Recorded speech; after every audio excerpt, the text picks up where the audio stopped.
When I walked into the courtroom, my daughter giggled, and my son-in-law shook his head. The judge went pale, his hand shaking as he whispered, "My God, is that really him?" Everyone turned and stared. Nobody had a clue who I really was until that day. But we'll get there. Before we continue, we ask you to hit the hype button, subscribe, and like the video to help the channel grow. Tell us which city you are from in the comments. We would like to get to know our audience better. Let me back up 6 weeks. To the Tuesday, Amanda decided I was no longer family. The text came at 4:47 p.m. "Hey Dad, doing a family-only dinner this weekend, just us and the kids. You understand?" I understood perfectly. I'd been disinvited from my own daughter's life. Linda read it over my shoulder while I stood at the kitchen counter, still in my work boots.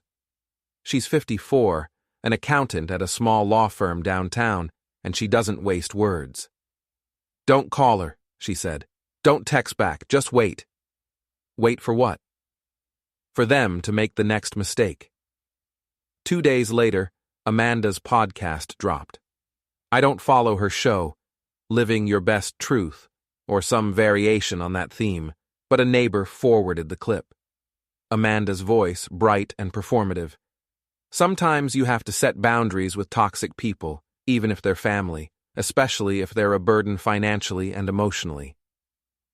I'd spent 31 years as an airport facilities safety technician. I oversaw building systems, access control, compliance logs.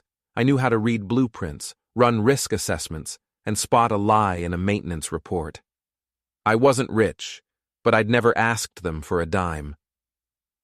Linda listened to the clip once, then set down her phone. That's actionable if she keeps going, but not yet. So what do? Sign the papers I'm about to put in front of you, and let me handle the math. The blue tie came out of the closet that night. I'd worn it exactly once, to a federal safety conference in Seattle, where Judge Raymond Doyle had been the keynote speaker. We'd served together on a regional committee years ago, back when he was still a federal prosecutor pushing for tighter egress standards in public buildings. He remembered me. I remembered him. I pressed the tie flat and hung it on the bedroom door. Linda glanced at it. Planning something? Just thinking ahead. The first fracture opened the following Monday. A municipal envelope arrived. Nothing alarming, just a routine notice about a utilities account flagged for billing irregularities. The account was in my name. The service address was a house I'd never lived in, on a street I'd only driven past once. It was Colin's renovation project. Colin Brooks, 33, small-time contractor, my son-in-law. He'd married Amanda 4 years ago in a ceremony I paid half for, and he'd been coasting on charm and other people's money ever since.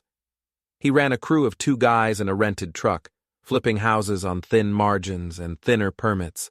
I pulled the account details, my name, my old facilities certification number, the one that had gotten me through airport security checkpoints and let me sign off on mechanical systems. Someone had used it to open a supplier account and start utilities at Colin's job site. I texted Linda the screenshot. Her reply came back in 10 seconds. "Don't confront him yet. Print everything." I printed everything. That weekend, I drove out to the site. It was a narrow spec house on the east side, wedged between 2 older homes, with a for sale sign already planted in the yard. Colin's truck sat in the gravel driveway, the tailgate down, tools scattered across the bed. He saw me coming and grinned.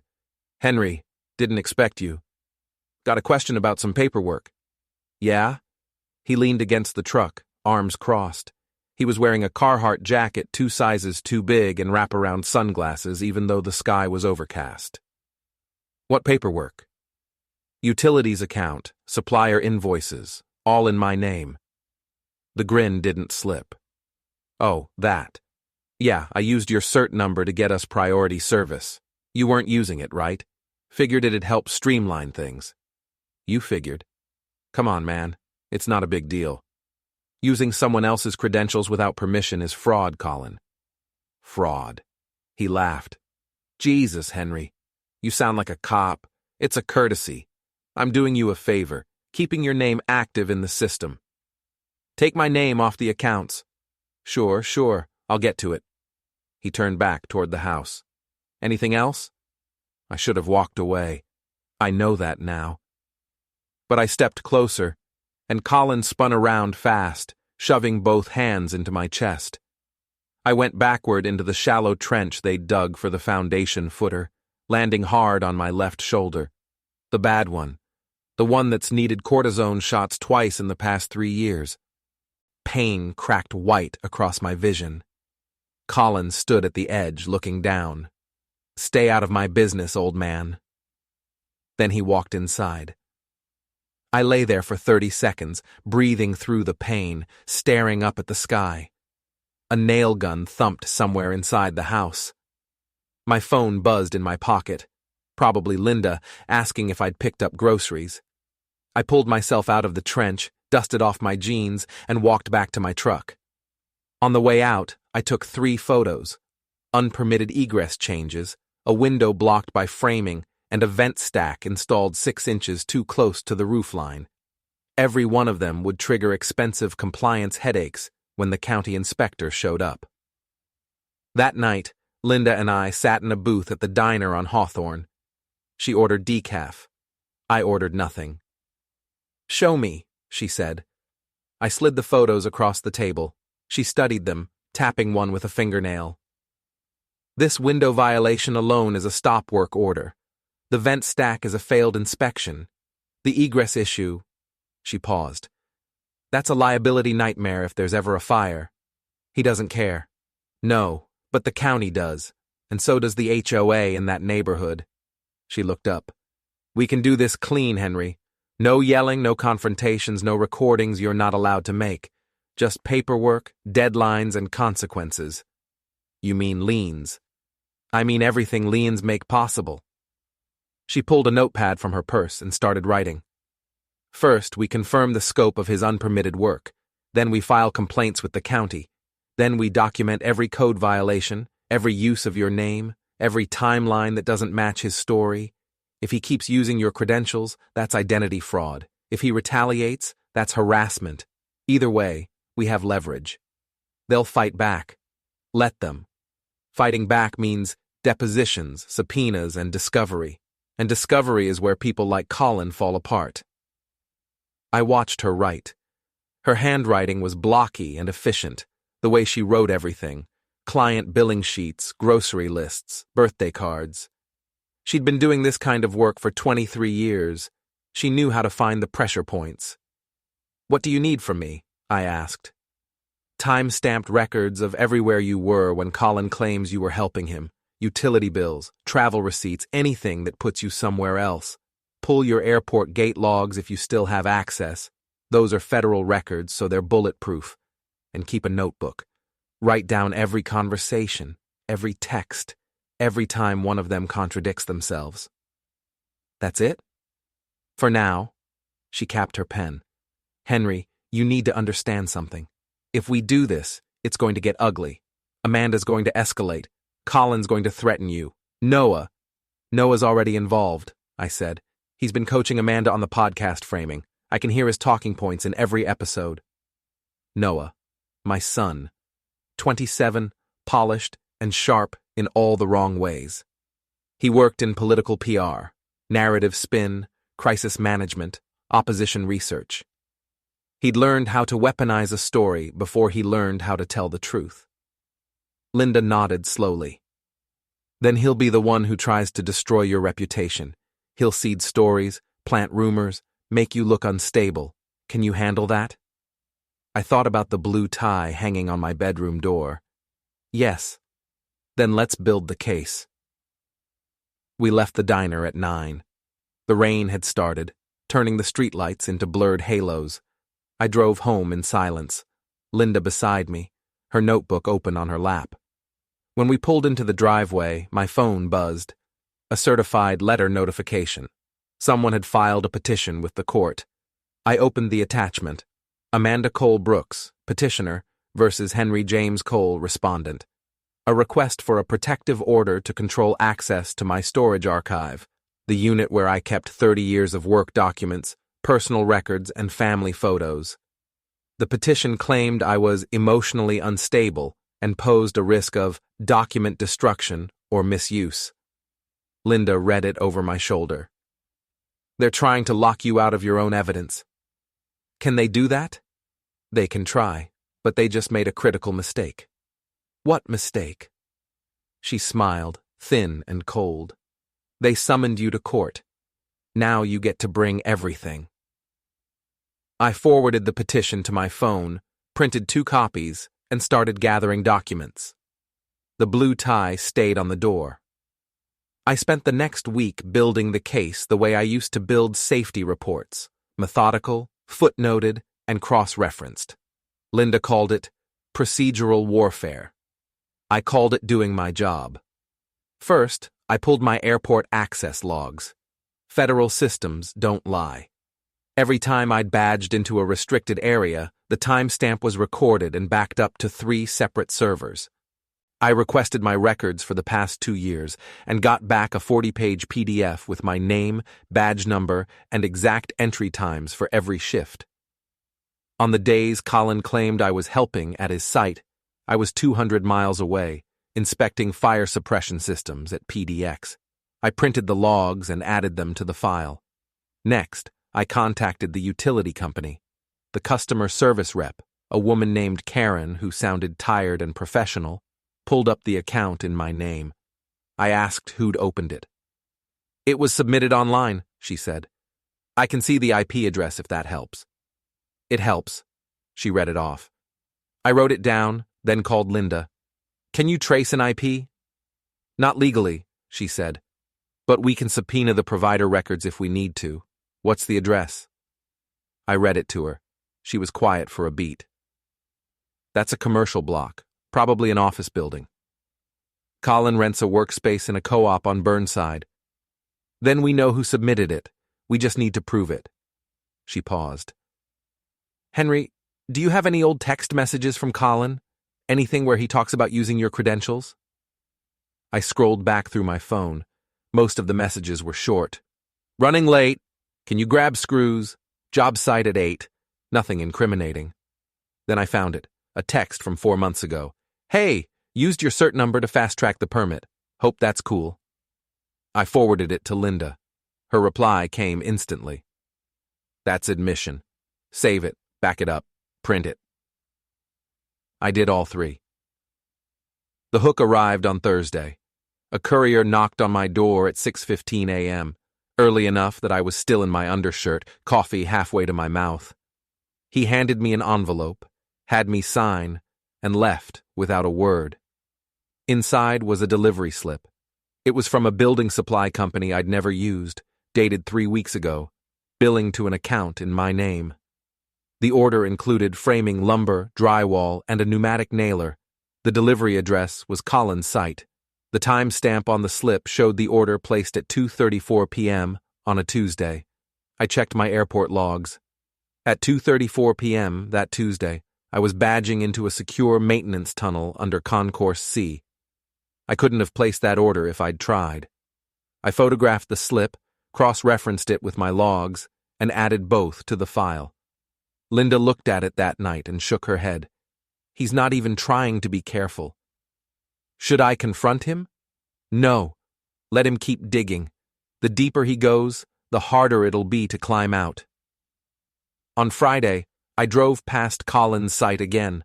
The for sale sign was still up, but now there was a second sign zip-tied to the post. Open house, Sunday, 1:04 p.m.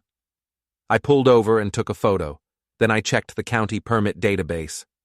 No permits on file for structural changes, no inspections scheduled, no sign-offs from a licensed engineer. If someone bought this house, they'd inherit a code violation nightmare. I called the county inspector's office and left a voicemail. Hi, this is Henry Cole. I'm calling about a property at 1427 S.E. Morrison. I have concerns about unpermitted work and egress code violations. I'd appreciate a follow-up. I left my number and hung up. Linda asked me that night if I felt guilty. About what? About Colin. About Amanda. About burning it all down.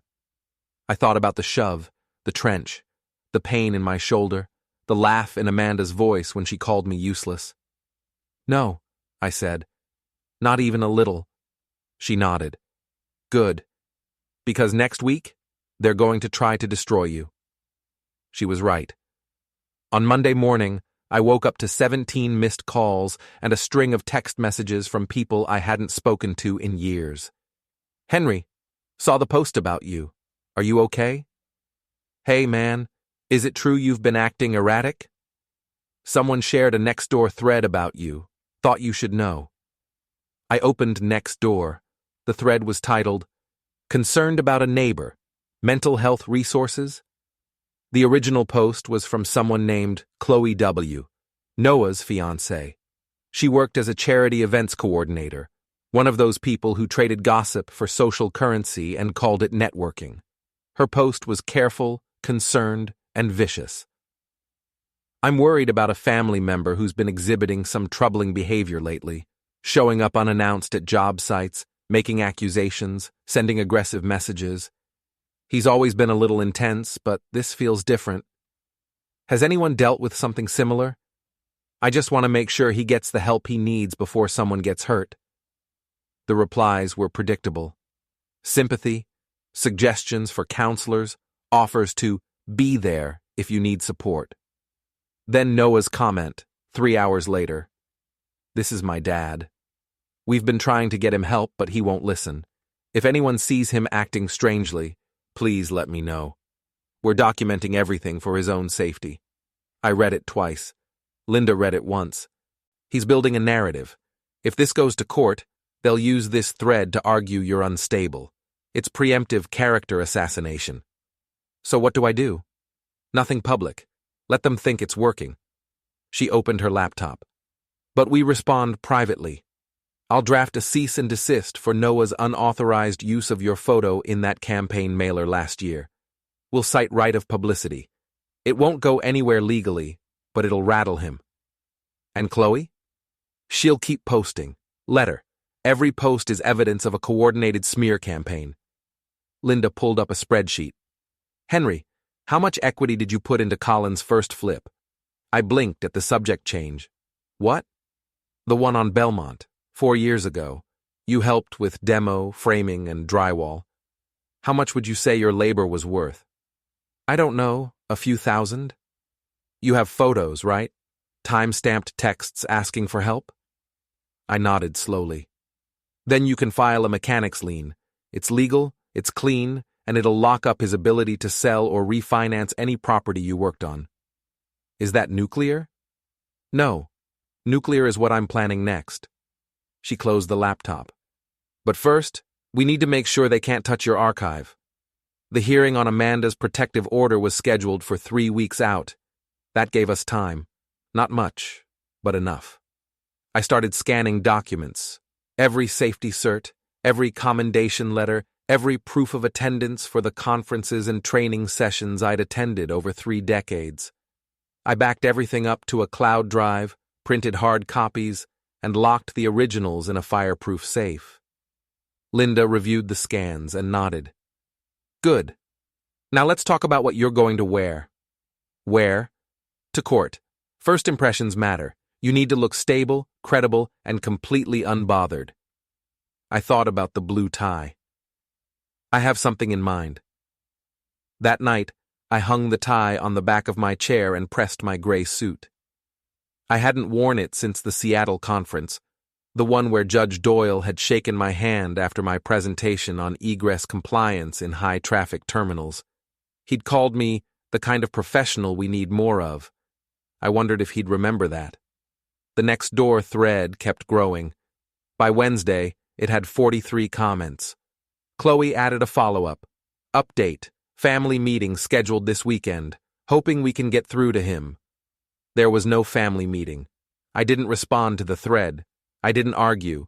I didn't defend myself. Instead, I screenshot the entire thread, saved it as a PDF, and added it to the file. Linda smiled when I showed her. "Perfect. Let them keep talking." On Thursday, I got a call from the county inspector. "Mr. Cole? This is Derek Mann, Code Enforcement. Got your message about the Morrison Street property. I ran a permit check. Nothing on file. I've scheduled a walkthrough for Monday. Thank you. No problem. If there are violations, we'll issue a stop work order and fine the owner. Just doing our job. I hung up and texted Linda. County inspection Monday. Her reply. That's the same day as the hearing. I know. Henry, that's not an accident. That's strategy. I stared at the message for a long time. Then I typed back, good. The weekend was quiet.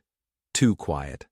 Amanda posted a photo on Instagram, her and Colin at some upscale brunch spot, mimosas and avocado toast, #HarFamilyFirst. The comments were full of heart emojis and you two are goals. I didn't like it. I didn't comment. I just screenshot it and added it to the file. Linda spent Saturday on her laptop, scrolling through public records databases. I asked her what she was looking for. Debt, she said without looking up. Liens, judgments, foreclosure notices. Anything that tells me how fragile their finances really are. And she turned the screen toward me. It was a mortgage document for Amanda and Colin's house, the one they lived in, not the spec property. The balance was high. The payment history showed 2 late marks in the past 6 months. They're stretched thin, Linda said. One more financial hit and they'll crack. What kind of hit? She smiled. The kind I'm working on. On Sunday, I drove past Colin's spec house one more time. The open house sign was still up, and 2 cars were parked out front, a white Lexus and a silver Tesla. Prospective buyers. I didn't stop. I just slowed down, took a mental snapshot, and kept driving. That night, I ironed the blue tie again. Linda watched me from the bedroom doorway. You're really going to wear that? Yes. You know it's going to make an impression. That's the idea. She stepped into the room, arms crossed. Henry, when you walk into that courtroom, they're going to laugh at you. Amanda's going to giggle. Colin's going to smirk. They think you're a joke. I know. And you're okay with that? I looked at her. They invited a spectacle. They forgot I build stages. She nodded slowly. All right. Then let's make sure the stage doesn't collapse. Monday morning arrived cold and gray, the kind of Pacific Northwest drizzle that soaks through jackets and turns windshields into impressionist paintings. I dressed in the gray suit, the white shirt, and the blue tie. I checked myself in the mirror, clean-shaven, steady hands, no visible tremor from the shoulder. I looked like a man who'd spent 30 years following procedure. Linda wore a charcoal blazer and carried a leather briefcase. Inside were 3 accordion folders, each labeled and color-coded. Ready? She asked. Let's go. The courthouse was downtown, a brutalist concrete block with too few parking spaces and security lines that snaked through the lobby. We arrived 20 minutes early. Linda checked us in with the clerk, a sharp-eyed woman named Erin Vasquez who glanced at our paperwork and nodded. Exhibits? She asked. Linda handed her a folder. Cross-referenced and indexed, chain of custody documented. Erin flipped through it, scanning each page. This is thorough. We don't do anything halfway. Erin looked at me. Mr. Cole, you're the respondent in this matter, correct? Yes, ma'am. Do you have counsel? I'm representing myself. My wife is assisting with documentation. She made a note. Judge Doyle's running about 15 minutes behind. You can wait in the hallway or in the courtroom. Your choice. We'll wait inside, Linda said. We walked through the double doors into courtroom 4. It was smaller than I expected. Wood-paneled walls, fluorescent lights, rows of benches like church pews.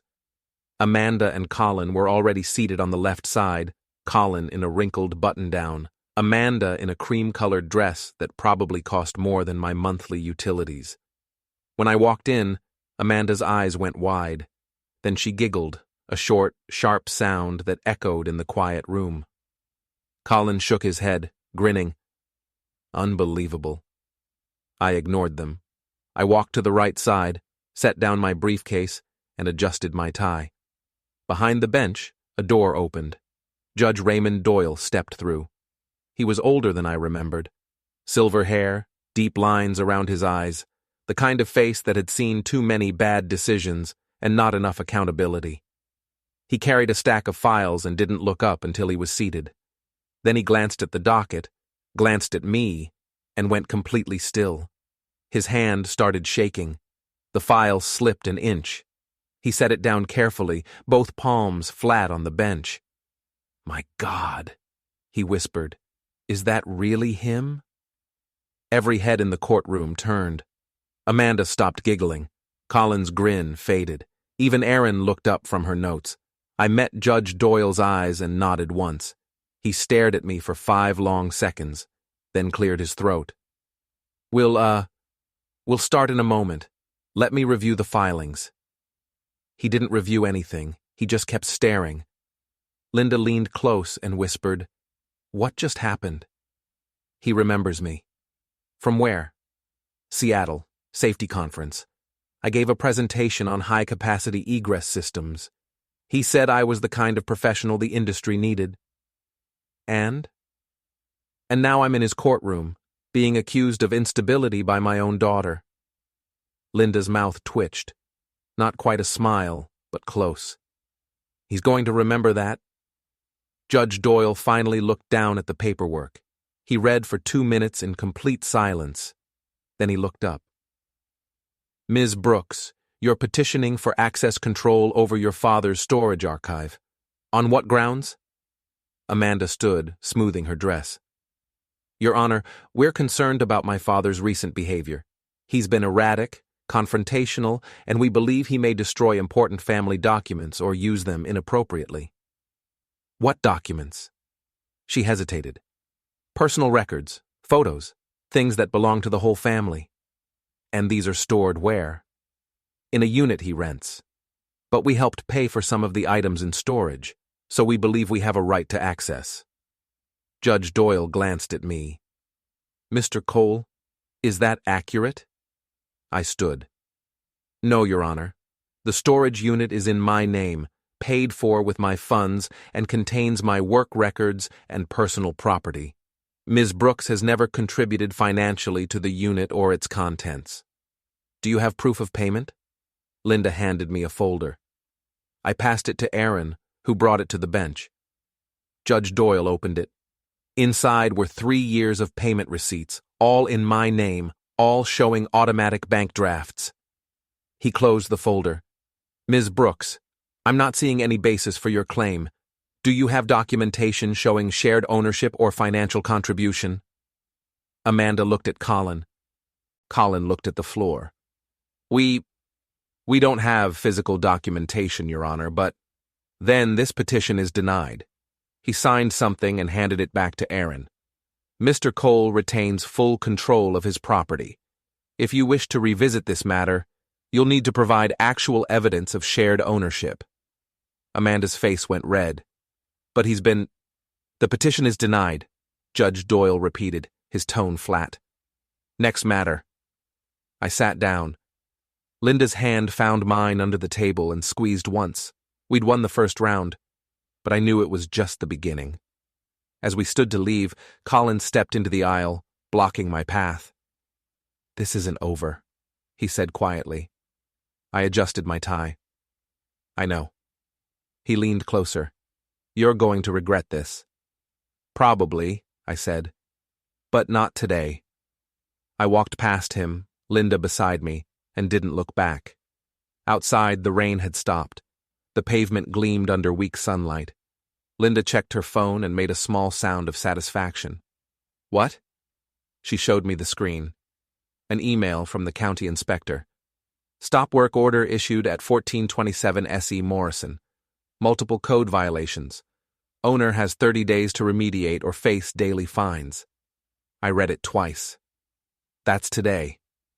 "That's right now," Linda corrected. "And if I had to guess, Colin's buyer just got the same email." My phone buzzed. A text from an unknown number. "This is Derek Mann, Code Enforcement. Owner notified of violations. Thought you'd want to know." I showed Linda. She nodded. "Now we wait." We didn't have to wait long. By the time we got home, my phone had 3 missed calls from Amanda and a string of texts from Noah. Dad, what did you do? Amanda's crying. Colin's furious. What the hell is going on? You need to fix this. Now. I didn't reply. Linda made tea and opened her laptop. Next phase, she said. We escalate. How? She turned the screen toward me. It was a legal filing, a mechanic's lien against Colin's spec property, citing unpaid labor from 4 years ago. The documentation included time-stamped photos, text messages, and a notarized affidavit detailing the hours I'd worked. When did you prepare this? Last week. I was just waiting for the right moment. She clicked submit. And this is it. The lien posted to public record within an hour. I imagined Colin refreshing the county website, seeing my name attached to his property, realizing he couldn't sell until it was resolved. Linda's phone rang. She answered, listened, and smiled. Who was that? The mortgage servicer. They've flagged Amanda and Colin's loan for review due to financial irregularities. She set down the phone. That's code for, we think you're about to default. Are they? Not yet, but they're close. She pulled up a spreadsheet. Their primary mortgage shows 2 late payments. The spec house has a construction loan with a balloon payment due in 60 days. Now they've got a stop work order and a mechanic's lien. If they can't close the sale, they can't make the balloon payment. And if they can't make the balloon payment? The lender forecloses or sells the note. I stared at her. You're going to buy it, aren't you? She didn't answer directly, just sipped her tea and said, somebody should. The calls started before dawn. My phone buzzed on the nightstand. Amanda, Colin, Noah, Chloe, numbers I didn't recognize. I let every single one go to voicemail. Linda was already up, dressed in running clothes, scrolling through emails at the kitchen table. Anything good? I asked. Define good. She turned her laptop toward me. It was an email from a secondary mortgage servicer, a company called Pinnacle Holdings. The subject line read, Non-performing note, 2847 SE Yam Hill. That was Amanda and Colin's address. They're selling the mortgage? I asked. Offering it. Discounted due to payment irregularities and risk of default. Linda's fingers moved across the keys. I've already submitted a letter of interest. Under your name? Under an LLC I set up 6 months ago. She glanced at me. Silverline Property Management. Registered in Oregon, clean record, pre-approved for acquisition. If Pinnacle accepts, we'll own their mortgage note by the end of the week. I sat down slowly. Jesus, Linda. It's legal, it's documented, and it's leverage. She closed the laptop. Henry, they tried to take your archive. They tried to paint you as unstable. They used your identity to commit fraud. Now we take their ground. And then what? Then we offer them a choice. Settle on our terms or face foreclosure. They'll fight. Let them. She stood, pulled on a jacket. I'm going for a run. When I get back, we need to talk about the courthouse stairs. What about them? Colin's going to come at you. Physically, verbally, doesn't matter. When he does, you stay calm. You document everything, and you let him destroy himself. She left. I made coffee and opened my laptop. The Nextdoor thread had grown overnight. 53 comments now, most of them speculating about my mental state and offering unsolicited advice. Chloe had posted again. Update. Situation escalating. Please keep our family in your thoughts. Situation escalating. That was one way to put it. I screenshot the thread, saved it, and added it to the file. Then I checked the county's online permit portal. Colin's stop work order was still active, flagged in red with a notation. Inspection required before work may resume. I clicked through to the inspector's notes. Unpermitted structural changes, egress code violations, improperly vented exhaust, a window blocked by framing that violated emergency exit requirements. Every single issue I'd photographed 2 weeks ago. My phone buzzed. A voicemail from Amanda. I played it on speaker. Her voice was raw, shaking. Dad, I don't know what you think you're doing, but you need to stop. Colin's buyer backed out because of your lies, and now we're going to lose everything. Everything, Dad. I hope you're happy. I hope destroying your own family was worth it." The message ended. I deleted it and poured another cup of coffee. Linda came back an hour later, sweaty and energized. She showered, changed, and opened her laptop without a word. "Status?" I asked. "Pinnacle accepted our offer. We close on the note Friday." She pulled up a document. "Here's the breakdown. Amanda and Colin owe $387,000.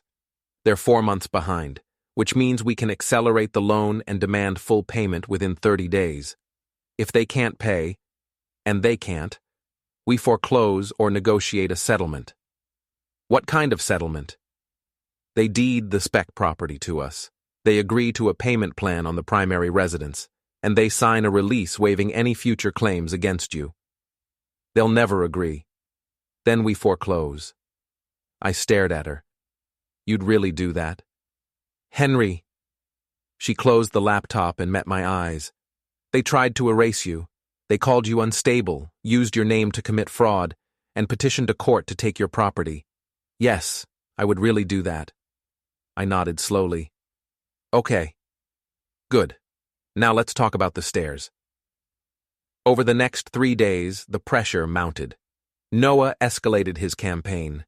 He posted a long, carefully worded Facebook status about family crises and difficult decisions and protecting loved ones from themselves.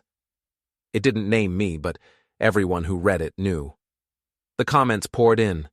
Support for Noah, prayers for the family.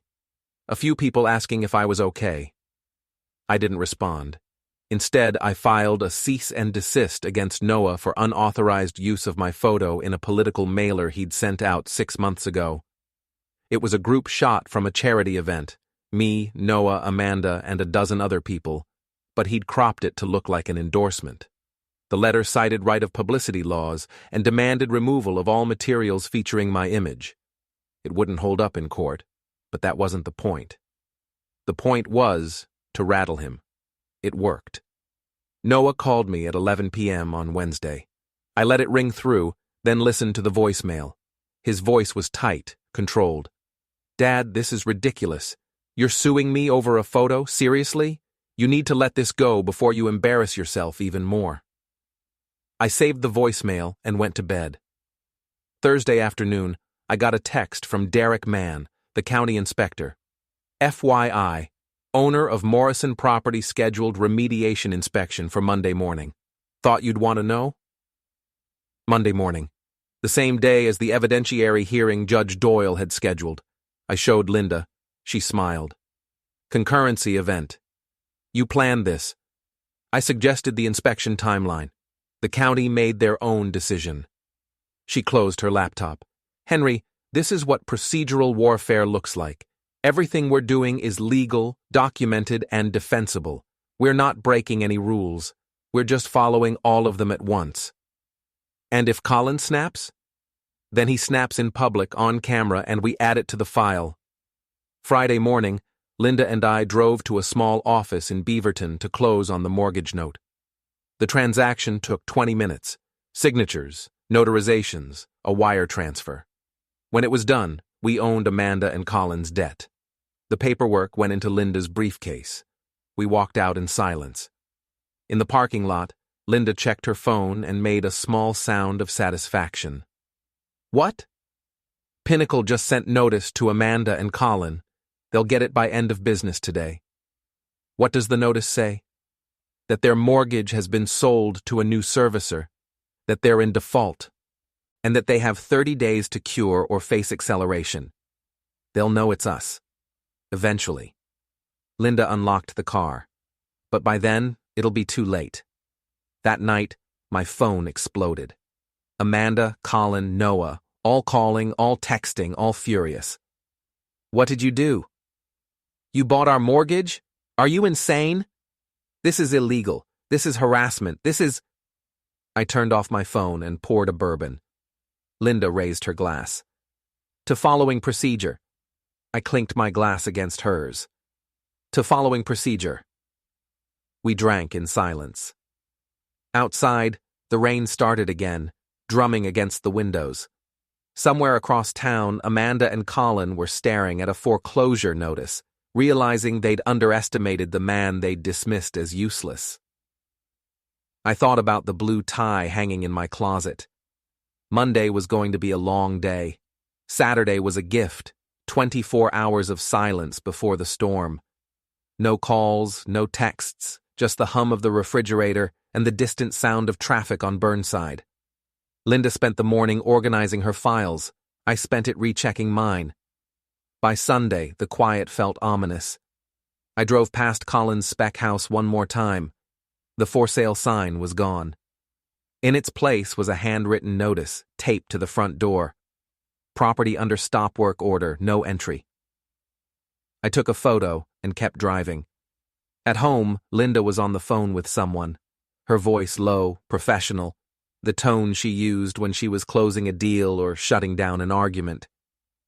I didn't interrupt. When she hung up, she looked at me. That was the HOA president for Colin's neighborhood. I filed a complaint last week about the unpermitted work. They're doing a compliance walkthrough Monday morning. Monday morning.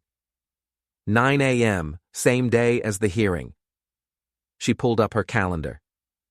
County inspection at 9, HOA walkthrough at 9:30, hearing at 2.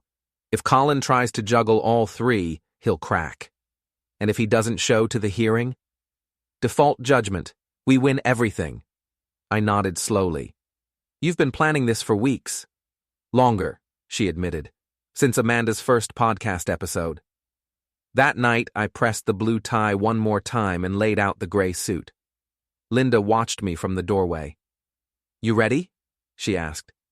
I've been ready. Monday morning came cold and clear. No rain, no clouds, just a brittle autumn sky that looked like it might crack open at any moment. We left the house at 7:30. The courthouse was 40 minutes away, but I wanted time to sit in the parking lot, breathe, and make sure my shoulder wasn't going to betray me. At 8:45, my phone buzzed. A text from an unknown number. County inspection complete. Multiple violations confirmed. Stop work order remains in effect. Daily fines begin tomorrow. I showed Linda. She smiled. Phase 1. At 9:20, another text. HOA walkthrough complete. Property in violation of setback and aesthetic covenants. Owner fined $500 day until remediation. Linda's smile widened. Phase 2. We walked into the courthouse at 1:30. Erin Vasquez was at the clerk's desk, reviewing a stack of filings. She glanced up when she saw us. Mr. Cole, Mrs. Cole, you're early. We like to be prepared, Linda said. Erin nodded. Judge Doyle's running on time today. You'll be called at 2. We sat in the hallway. Linda opened her briefcase and pulled out the accordion files. One red, one blue, one green. Each was labeled with a single word. Identity. Fraud. Leverage. At 1:50, Amanda and Colin arrived. Amanda looked exhausted. Dark circles under her eyes, hair pulled back in a messy bun, no makeup. Colin looked worse. His shirt was wrinkled, his jaw tight, his hands balled into fists. When he saw me, he froze. You despicable man. I didn't respond. He took a step closer. You think you're smart? You think you've won? I think I filed the right paperwork, I said evenly. You ruined us. You know that? You cost us everything. No, I said. You did that yourselves. Colin lunged. I saw it coming. The way his weight shifted, the way his shoulders rolled forward. I stepped back, pivoting slightly, and he stumbled past me into the wall. 2 courthouse deputies appeared instantly. Sir, step back. Colin spun around, face red. Step back, sir. Colin stepped back, breathing hard. The deputies stayed between us. Erin appeared in the hallway. Courtroom 4 is ready. We filed in, me and Linda on the right, Amanda and Colin on the left. The deputies stayed near the doors. Judge Doyle entered, carrying the same stack of files from last time. He sat, arranged his papers, and looked up. His eyes went straight to me, then to the blue tie. He nodded once, barely perceptible, but I caught it. We're here for an evidentiary hearing regarding identity fraud, unauthorized use of professional credentials, and related claims. Mr. Cole, you're the petitioner. Are you ready to proceed? I stood. Yes, Your Honor. Present your evidence. I nodded to Linda. She handed me the first file, red, labeled Identity. Your Honor, I'd like to submit Exhibit A, utility account records showing an account opened in my name without my knowledge or consent. I passed the file to Erin. She brought it to Judge Doyle. He opened it, scanned the first page, and made a note. Exhibit B, supplier invoices billing to an account in my name, with an IP address traced to a commercial workspace rented by Colin Brooks. Another file, another note. Exhibit C, text messages from Mr. Brooks admitting to using my certification number without permission. Judge Doyle read the messages. His jaw tightened. Exhibit D, time-stamped airport access logs proving I was 200 miles away on the dates Mr. Brooks claimed I was assisting him on site. The logs went to the bench. Judge Doyle flipped through them slowly. Exhibit E, county inspection reports documenting multiple code violations on a property owned by Mr. Brooks, including unpermitted structural changes and egress violations. Exhibit F, HOA violation notices issued this morning. Judge Doyle looked up. This morning? Yes, Your Honor. The walkthrough was completed at 9:30 a.m. He glanced at Colin. Mr. Brooks, were you present for this walkthrough? Colin didn't answer. Mr. Brooks? No, Colin muttered. I had other things to deal with. Judge Doyle made another note. Continue, Mr. Cole. I pulled the final file, green, labeled leverage. Your Honor, I'd also like to submit documentation showing that my wife and I recently acquired the mortgage note on Mr. Brooks' primary residence through a legal sale from the original servicer. Linda handed me the paperwork. I passed it to Erin. Judge Doyle opened the file and went very still. You own their mortgage. Yes, Your Honor, through an LLC, fully documented, fully legal. He looked at Linda. Mrs. Cole, is this accurate? Linda stood. Yes, Your Honor. We purchased the note at a discount due to payment irregularities. All documentation is included in the file. Purchase agreement, chain of title, payment history. Judge Doyle read for a long moment. Then he set the file down and looked at Colin. Mr. Brooks, do you have any evidence to refute these claims? Colin's lawyer, a young guy in a cheap suit who looked like he'd rather be anywhere else, stood. Your Honor, my client disputes the characterization of... I didn't ask for characterization. I asked for evidence. The lawyer hesitated. We don't have physical documentation at this time. Then sit down. The lawyer sat. Judge Doyle leaned back in his chair. Mr. Brooks, you used Mr. Cole's professional certification number without permission. You opened utility accounts in his name. You submitted permit applications using his credentials. You accumulated code violations on a property you planned to sell, and you did all of this while publicly disparaging Mr. Cole's character and mental stability. Colin said nothing. Mr. Cole, what are you asking the court to do? I stood. I'm asking the court to issue a permanent injunction preventing Mr. Brooks from using my name, credentials, or likeness in any capacity. I'm asking the court to validate the mechanic's lien I filed on his spec property. And I'm asking the court to recognize the legal assignment of the mortgage note. Granted, and noted. Judge Doyle signed 3 separate orders and handed them to Erin. Mr. Brooks, you're prohibited from using Mr. Cole's identity in any form. The mechanic's lien stands, and the mortgage assignment is legally valid. Amanda stood, her voice shaking. Your Honor, this isn't fair. He's trying to take our house. Judge Doyle looked at her. Ms. Brooks, your father isn't taking anything. You and your husband defaulted on your mortgage. A legal entity purchased that debt. If you can cure the default, you keep the house. If you can't, the note holder has the right to foreclose. That's how mortgages work. But he's doing this to punish us. Maybe he is, Judge Doyle said, but everything he's done is legal. Everything you and your husband did was not. He closed the file. This hearing is concluded. Mr. Cole, your injunction and lien are enforceable immediately. He stood and walked out. The courtroom went silent. Then Colin exploded. He shoved past his lawyer, past the deputies, straight toward me. I saw it coming again. The same tell, the same coiled rage. But this time, Linda was ready. She stepped into his path, briefcase raised, and Colin crashed into it like he'd hit a wall. Papers exploded into the air. Permits, liens, HOA fines, utility bills, all of it snowing down into the corridor. The deputies grabbed Colin and pulled him back. Phones appeared. People in the hallway started filming. Colin shouted something incoherent. My name, maybe, or a curse. I didn't catch it.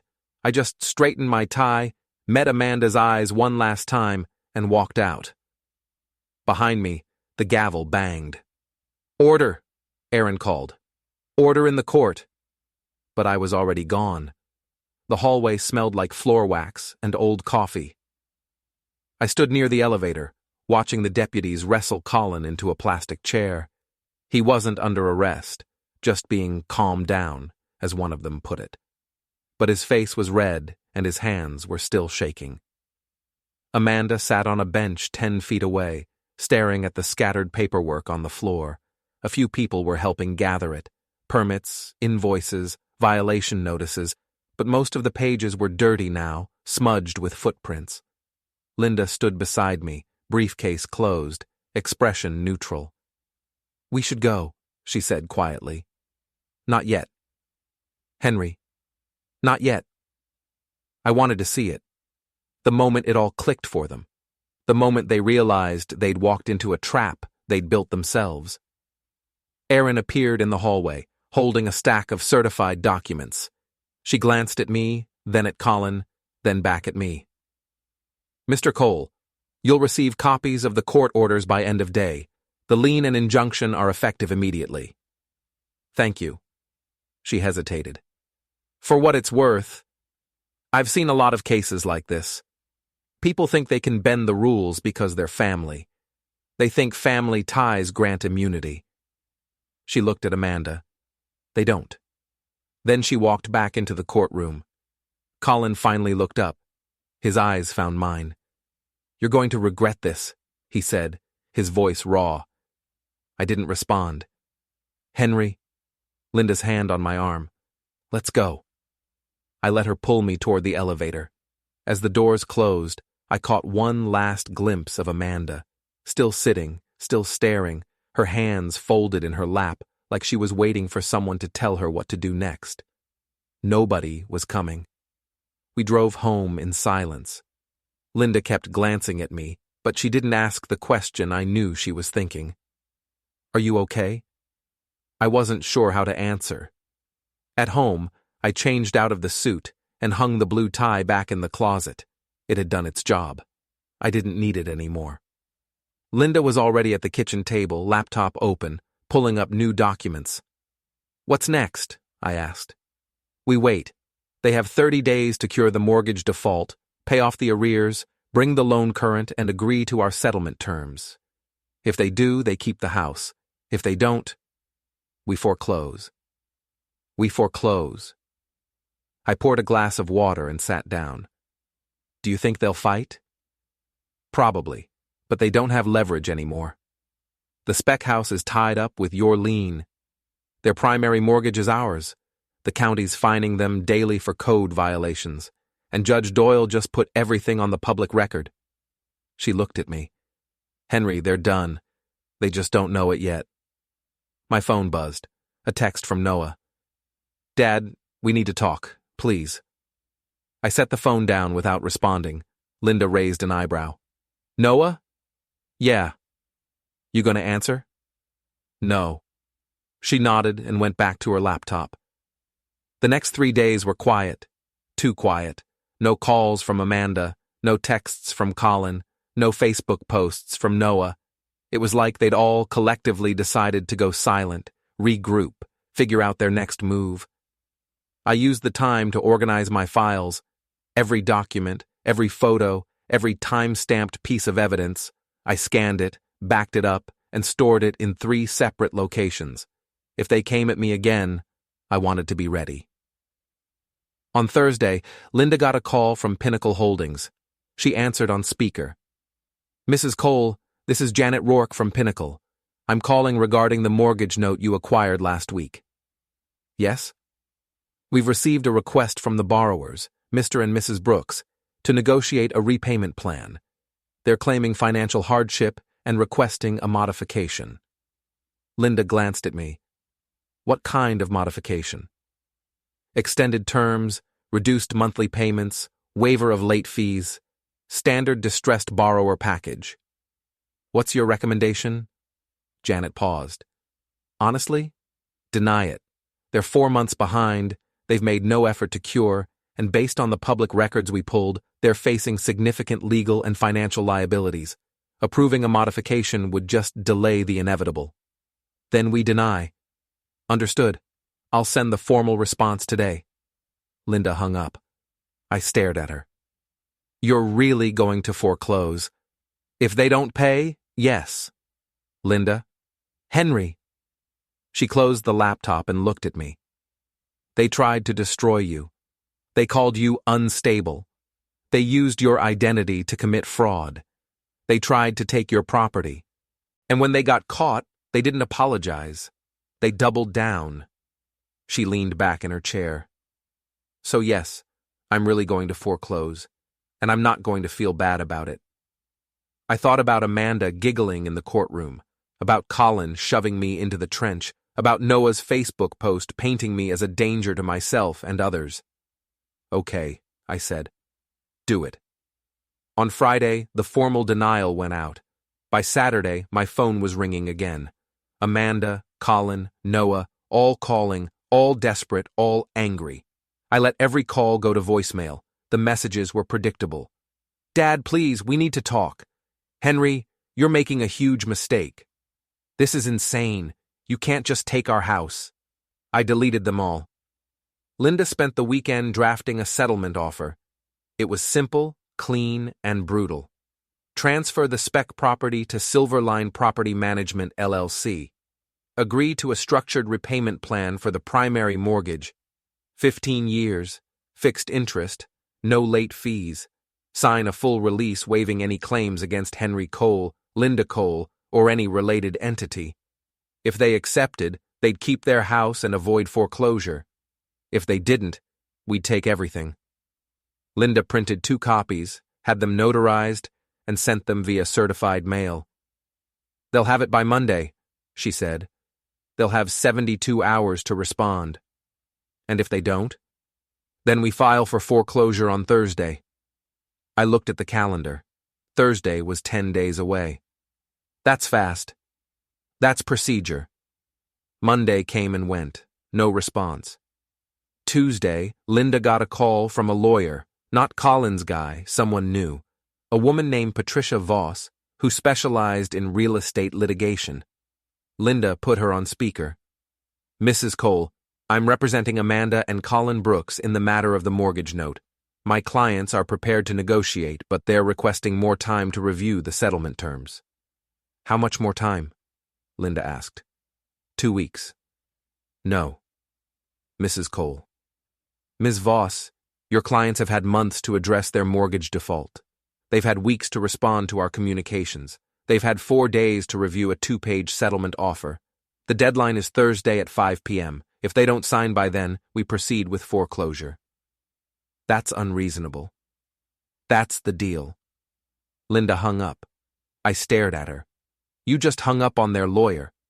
"She'll call back." She did. 10 minutes later.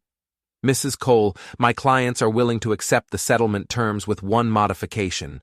They want to retain partial ownership of the spec property." "No." "Mrs. Cole, the spec property is tied up with a mechanic's lien, a stop work order, and daily HOA fines. It's a liability, not an asset. If your clients want to keep their primary residence, they'll transfer the spec property and sign the release. Otherwise, we foreclose on both. You can't foreclose on the spec property. You don't own that note. No, but I own the mechanic's lien, which means they can't sell, refinance, or transfer the property without satisfying the lien first. And since the lien amount now includes legal fees, filing costs, and accrued interest, it's worth more than the property itself. Linda's voice was ice. So yes, Ms. Voss, I can tie that property up indefinitely, and I will. Silence on the line. Then, I'll discuss this with my clients. Linda hung up. I poured bourbon for both of us. You're terrifying, I said. She smiled. Thank you. Wednesday, the settlement offer came back. Signed. Linda opened the envelope, reviewed the signatures, and nodded. It's done. Just like that? Just like that. I read the document. Colin's signature was shaky, rushed. Amanda's was barely legible. At the bottom, a single handwritten note. We'll never forgive you for this. Linda saw it and laughed, a short, sharp sound. Good. She filed the settlement in a folder labeled closed and put it in the safe. That night, we sat on the back porch with our drinks and watched the city lights flicker in the distance. What do we do with the spec property? I asked. Fix it, sell it, or rent it out. She sipped her bourbon. Doesn't matter. It's ours now. And Amanda, Colin? They'll make their payments or they won't. Either way, they'll spend the next 15 years thinking about what they did. I thought about that. 15 years of mortgage payments to the man they'd tried to destroy. 15 years of knowing they'd lost. Henry, Linda's voice was quiet. Do you regret it? I thought about the courtroom, the blue tie, the look on Amanda's face when the gavel came down. No, I said. Not even a little. She nodded. Good. We sat in silence for a long time, watching the lights, drinking our bourbon.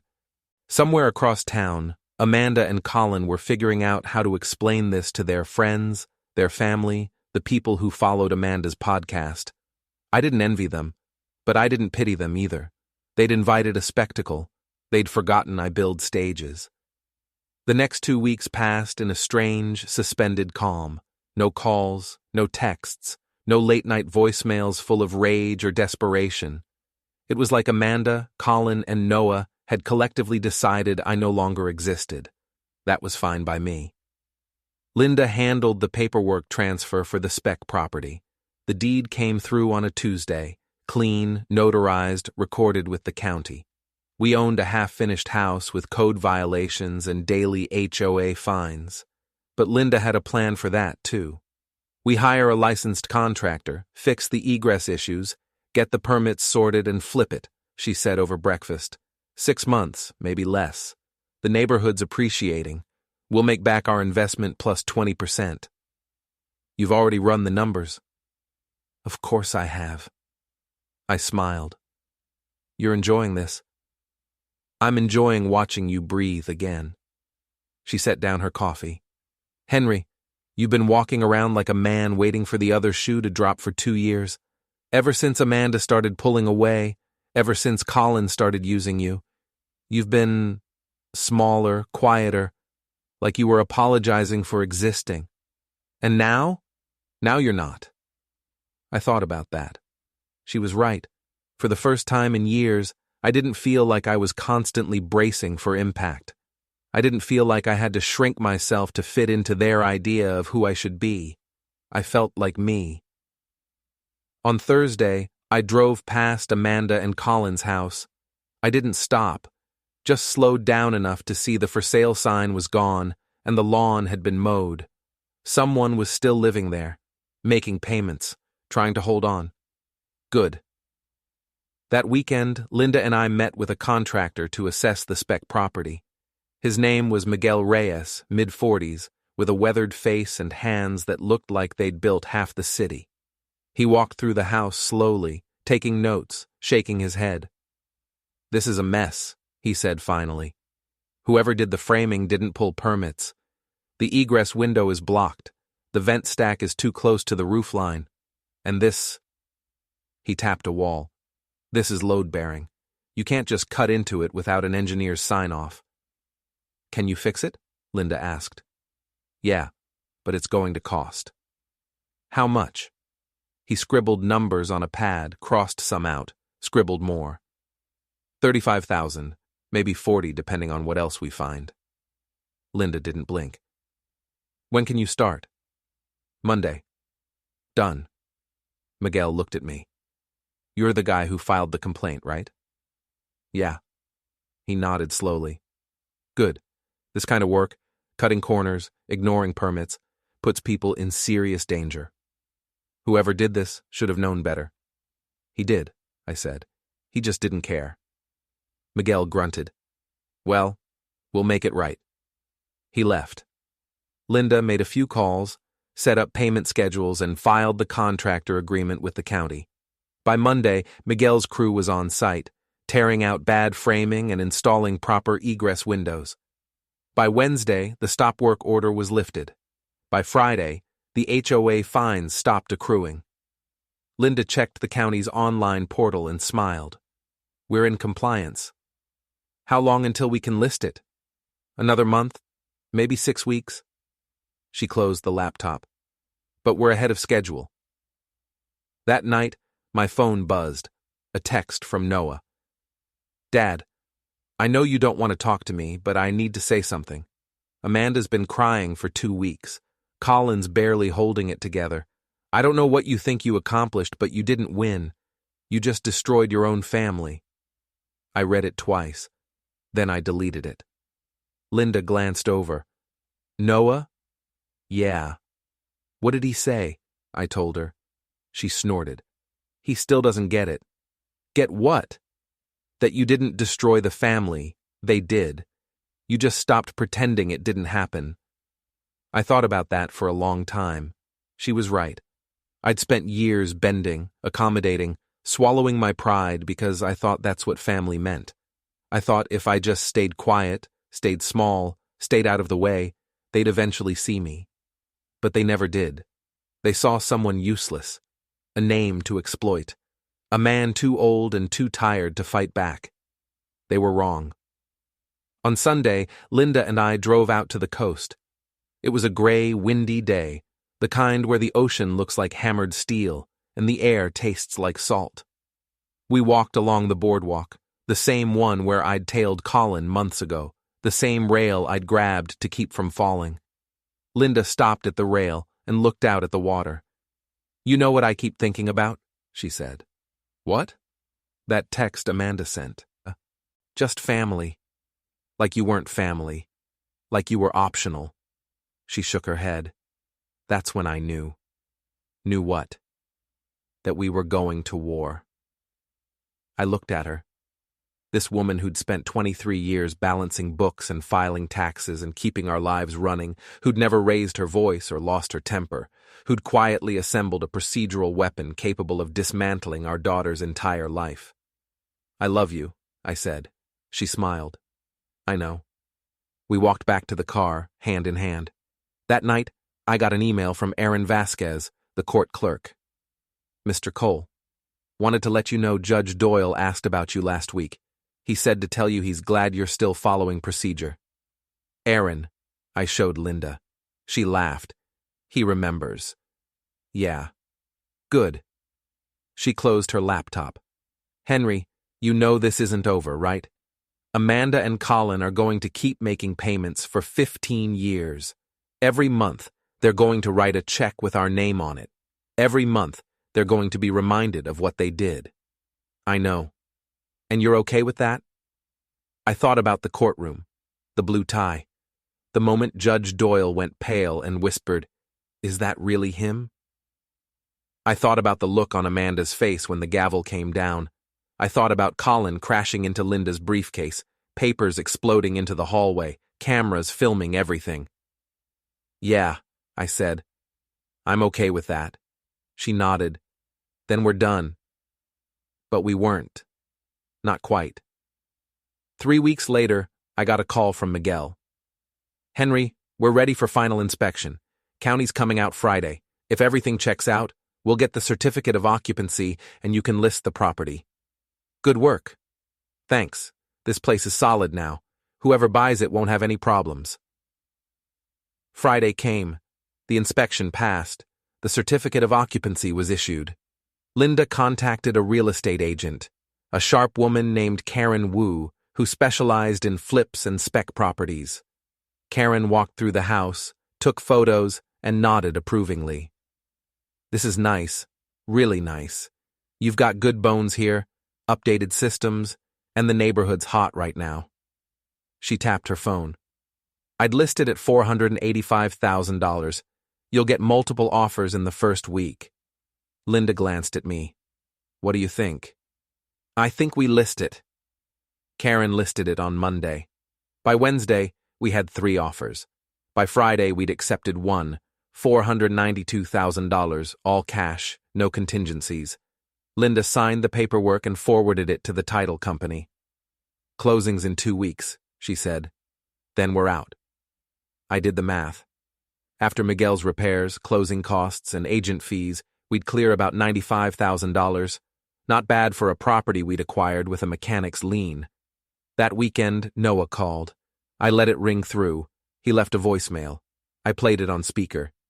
Dad, I know you're not taking my calls, but I need you to listen. Amanda's in therapy now. She's trying to process what happened. Colin's struggling. He lost the business, Dad. Nobody wants to hire him after what happened in court. His reputation is destroyed. A pause. I just want you to know. I get it now. I get what you were trying to say. That we took you for granted. That we used you. I'm sorry, Dad. I really am. The message ended. I deleted it. Linda looked at me. You believe him? No. Why not? Because if he really understood, he wouldn't have waited until Colin lost everything to apologize. He'd have apologized when it mattered. She nodded. Fair. 2 weeks later, the spec house closed. The wire transfer hit our account at 2:47 p.m. on a Tuesday. Linda checked the balance, confirmed the amount, and closed her laptop. We're done, she said. Just like that? Just like that. I stared at the number on the screen. $95,000. Profit from a property Colin had built with my name, my credentials, my reputation. It felt like justice. That night, we went out to dinner, a nice place downtown, the kind with cloth napkins and wine lists thicker than phone books. Linda ordered the salmon, I ordered the steak. Halfway through the meal, my phone buzzed. Amanda. I glanced at the screen, then set the phone face down on the table. Linda raised an eyebrow. You gonna check that? No. Good. We finished dinner, paid the check, and walked back to the car. The city was alive around us. Streetlights, traffic, people laughing on patios. It felt good to be part of it again. At home, I finally checked the message. It was short. Dad, I don't expect you to forgive me. I just want you to know I'm trying to be better. I hope someday we can talk. Amanda. I read it twice. Then I set the phone down and went to bed. Linda was already asleep, curled on her side, one hand tucked under the pillow. I lay down beside her and stared at the ceiling. Did I want to talk to Amanda? Did I want to rebuild? I didn't know. Maybe someday, maybe never. Right now, I just wanted to breathe. The next morning, I woke up to a text from Miguel. Henry, just saw the sale went through. Congrats. If you ever need work done, you know who to call. I sent back a thumbs up. Linda was already at the kitchen table, laptop open, reviewing something. What are you working on? I asked. Taxes, making sure we're clean on the sale. Are we? We're spotless. I poured coffee and sat down across from her. Linda, what do we do now? She looked up. What do you mean? I mean, we won. We got the settlement, we sold the house, we have the money. What's next? She closed the laptop. Whatever we want. That's not an answer. Sure it is. She leaned back in her chair. Henry, we spent 2 years getting ground down by people who were supposed to love us. We spent months fighting back. Now we get to decide what comes next. Maybe we travel. Maybe we invest. Maybe we do nothing. She smiled. The point is, it's our choice. I thought about that. She was right. For the first time in years, I wasn't reacting. I wasn't defending. I wasn't trying to prove I still mattered. I just was. I think I want to take a trip, I said.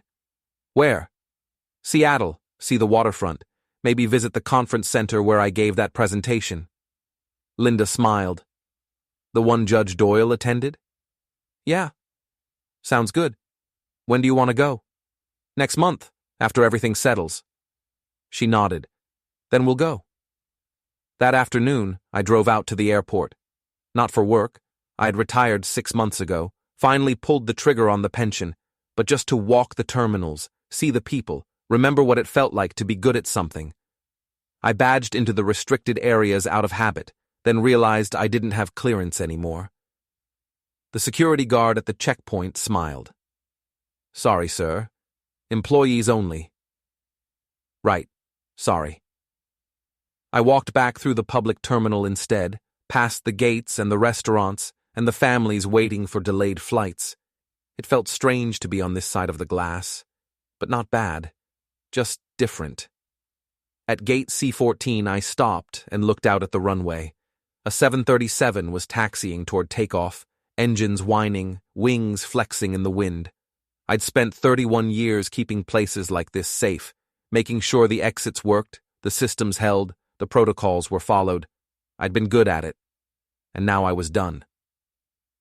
I turned and walked back toward the parking garage. My phone buzzed. A text from Linda. Dinner at 6, don't be late. I smiled. I wouldn't be.